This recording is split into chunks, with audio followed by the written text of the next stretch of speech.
Hello বন্ধুরা, কেমন আছেন সবাই? আশা করি সবাই ভালো আছেন। আজ আপনাদের দেখাবো কীভাবে খুব সহজে কোনো ছবির ব্যাকগ্রাউন্ড রিমুভ করতে হয়।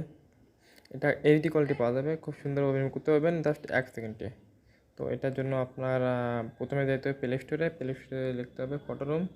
এই অ্যাপটা PHOTOREE ফটোরুম, এই অ্যাপটা এখানে অ্যাপটা আপনি ইনস্টল করবেন প্লে স্টোর থেকে।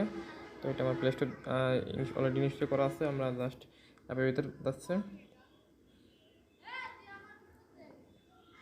তো এখানে স্টার্ট ফ্রম ফটো, যে কোনো একটি ফটো সিলেক্ট করবেন।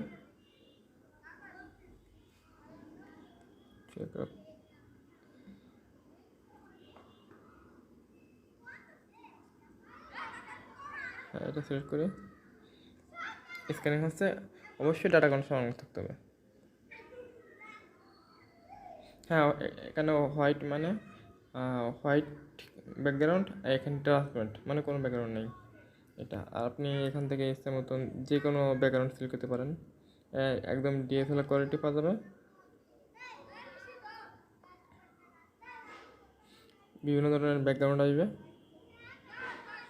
আপনি আপনার সুবিধা মতন করতে পারবেন। তো আমি তো জাস্ট ফটো ব্যাকগ্রাউন্ড রিমুভ করবো, এই জন্য তো আবার ট্রান্সফারে ক্লিক করার পর ওখানে দেখেন সেভ চিহ্ন, এখানে এই যে সেভ চিহ্নের এরপর ক্লিক করলে আপনার গ্যালারিতে চলে যাবে। তো এখানে রিমুভ ওয়াটারমার্ক আছে, তো এটা আপনি রিমুভ করতে গেলে আপনার পারচেস করা লাগবে, অর্থাৎ টাকা লাগবে। তো এটা রিমুভ করা সম্ভব নয়। সেভ টু গ্যালারি, এটাকে গ্যালারিতে সেভ হয়ে গেছে। তো বন্ধুরা, এভাবে আপনি খুব সহজে ব্যাকগ্রাউন্ড রিমুভ করতে পারবেন।